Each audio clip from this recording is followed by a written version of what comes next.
बाखैरियत नाल होसन।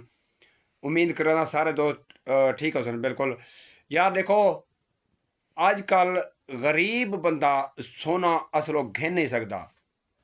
घिन तो घिन कई दीवार के बाद वो सोना देख भी ना सकसी, क्योंकि तो पता सब तो पहले सोना 3 लाख ते आप एक ही लिंग आस्ते आस्ते चढ़ता है और 4 लाख ते थी गए।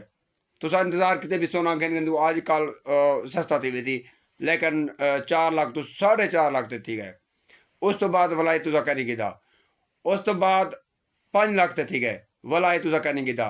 लेकिन हुण 5,20,000 ते पहुंच गए। अजन तक भी गरीब बंदा सोना नहीं गिन सकता, और हुण तो सोने को बंदा देख भी नहीं सकता। यह गाल करें चलो चांदी, तो चांदी जो रहे ना वो भी इवें है जिमें के सोने का रेट है।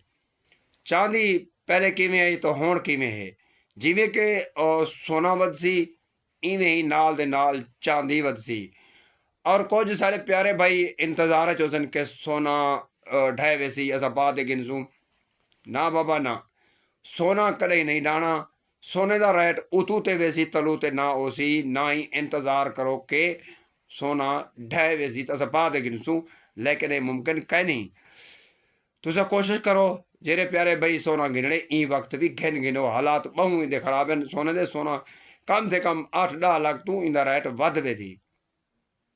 और वैसे भी हुकूमत पाकिस्तान के अपील करें दूँ कोई इंदा रेट कम करें।